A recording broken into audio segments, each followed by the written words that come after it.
I want to spend a brief moment explaining to you how to do this particular question, just in case you found it difficult. So what it says here, it says for each of the following pairs of waves, and here are the two waves, add the displacements of the particles due to each wave. Plot your graph in pencil below.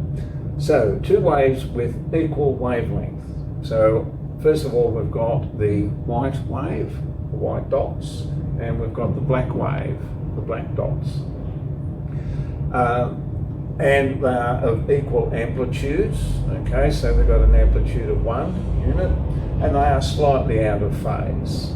Okay, so this one here, the crests don't match the crests, so they're out of phase. Draw the resultant wave when these two waves superimpose. Now what that means is that they are added together.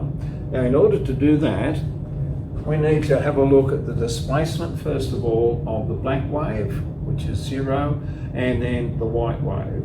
So that is going to be the resultant displacement.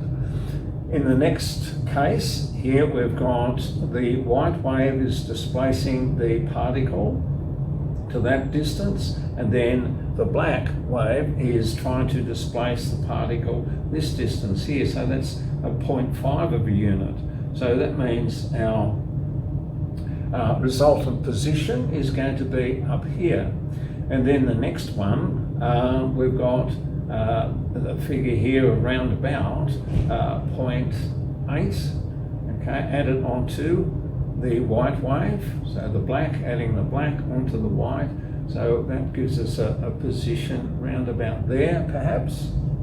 Then here we've got a very similar situation where we've got the black wave now is up here, so we can add this, which is 1 and a little bit, okay, so that's about there.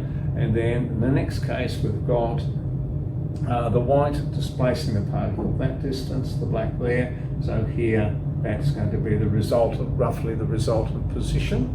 The next one now, we've got an instance of what we call destructive interference.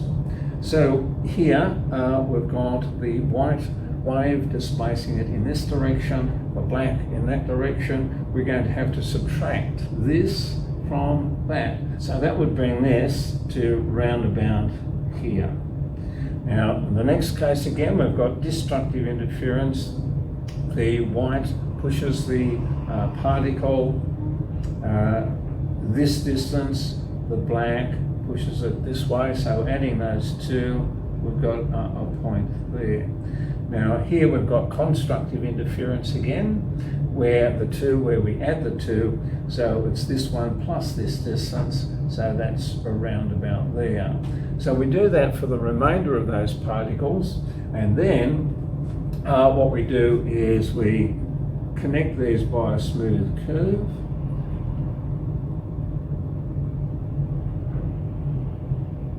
And do the rest.